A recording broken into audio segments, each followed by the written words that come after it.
नमस्कार साथियों, मैं कृष्णारायण सिंह और आप देख रहे हैं YouTube channel education portal Krishna. आज पुनः हम लोग इस वीडियो के माध्यम से फिजिक्स का चैप्टर प्रकाश का अपवर्तन यानी कि रिफ्रैक्शन ऑफ लाइट से संबंधित महत्वपूर्ण प्रश्नों का अध्ययन करेंगे और यह प्रश्न हर प्रतियोगिता परीक्षा के लिए महत्वपूर्ण है। तो चलिए एक एक प्रश्नों को प्रारंभ किया जाए। पहला प्रश्न है कि प्रकाश की किरण एक माध्यम से दूसरे माध्यम में प्रवेश करती है, कहा जाता है। यानी क्या कहा जाता है जब प्रकाश की किरण एक माध्यम से दूसरे माध्यम में प्रवेश करती है? तो इसे प्रकाश का अपवर्तन कहा जाता है, यानी कि रिफ्रैक्शन ऑफ लाइट कहा जाता है।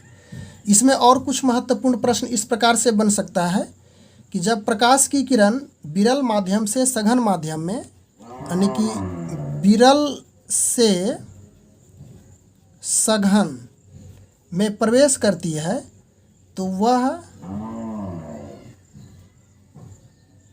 अभिलंब की ओर मुड़ जाती है, अभिलंब की ओर मुड़ जाती है। और जब वही प्रकाश की किरण सघन से विरल माध्यम में प्रवेश करती है तो अभिलंब से दूर चली जाती है। इसे याद रखेंगे। दूसरा नंबर प्रश्न है कि पानी में सिक्के का ऊपर उठा हुआ दिखना क्या कारण है, यानी किस वजह से पानी में रखा हुआ सिक्का ऊपर उठा हुआ प्रतीत होता है? तो यह प्रकाश का अपवर्तन का ही कारण है।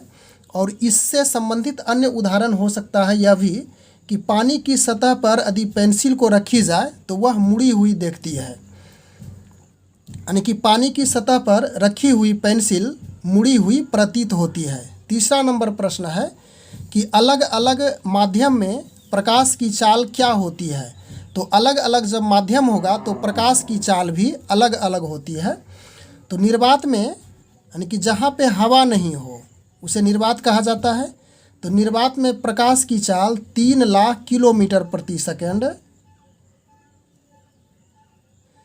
इकाई दहाई सैकड़ा हज़ार 10,000 3 लाख किलोमीटर प्रति सेकंड होती है।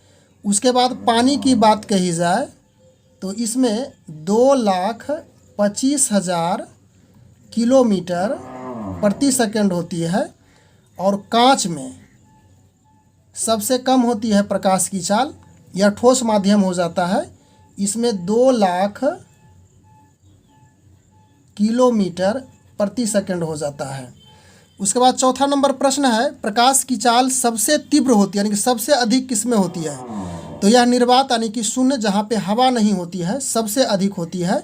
और सबसे कम यदि पूछा जाए तो इसका जवाब होगा कि ठोस में, यानी कि ठोस माध्यम में प्रकाश की चाल सबसे कम होती है। जिस प्रकार से हम लोग कांच में देखे थे कि 2 लाख किलोमीटर प्रति सेकंड, द्रव में पानी में 2,25,000 किलोमीटर प्रति सेकंड, और निर्वात यानी कि जहाँ पे हवा नहीं हो शून्य में प्रकाश की चाल सबसे अधिक 3 लाख किलोमीटर प्रति सेकंड होती है। उसके बाद पाँचवा नंबर प्रश्न, प्रकाशीय घनत्व अधिक, यानी कि इसको देखिए, अधिक घनत्व डेंसिटी अधिक होने पर प्रकाश की चाल क्या होती है? तो घनत्व जब अधिक होता है तो प्रकाश की चाल कम हो जाती है। और इसके विपरीत यदि चलें कि अधिक घनत्व कम हो तो प्रकाश की चाल अधिक हो जाती है, यानी कि चाल अधिक हो जाएगी, विपरीत हो जाता है। उसके बाद छठा नंबर प्रश्न पे हम लोग ध्यान देते हैं। 6 नंबर प्रश्न कि आपतित किरण और निर्गत किरण के बीच की दूरी, यानी कि आने वाली किरण और निकलने वाली किरण, तो यह हमेशा 2 माध्यमों में होती है। इसमें सघन और विरल जरूर माध्यम होगा।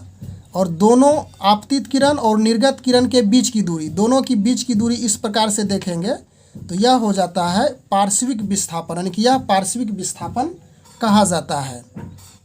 उसके बाद 7वां नंबर प्रश्न है कि अपवर्तन के नियम है, यानी कि अपवर्तन के कितने नियम हैं? तो जिस प्रकार से प्रकाश के परावर्तन के 2 नियम थे उसी प्रकार से अपवर्तन के भी 2 नियम हैं।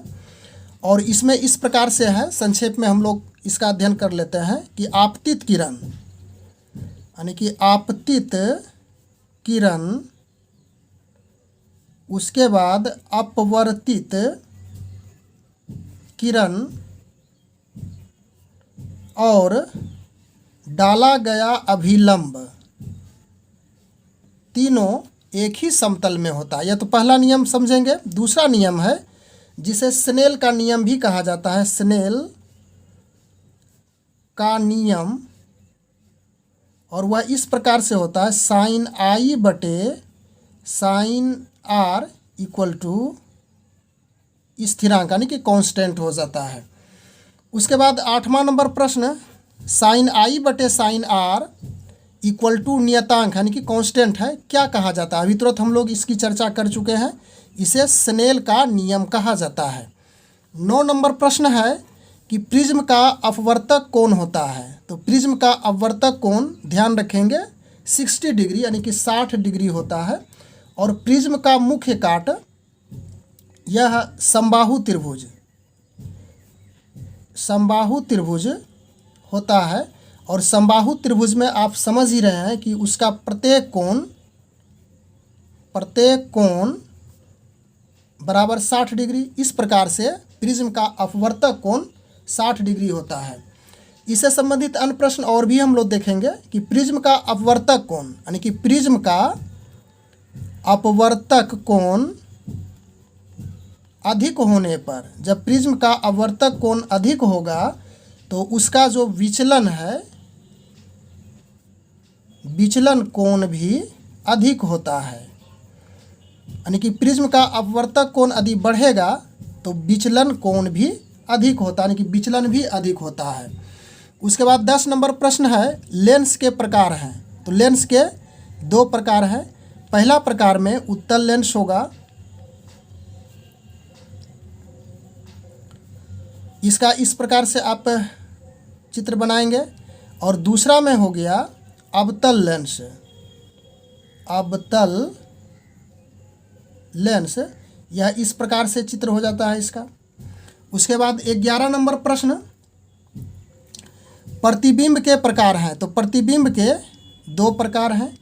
पहला में वास्तविक प्रतिबिंब है, वास्तविक प्रतिबिंब।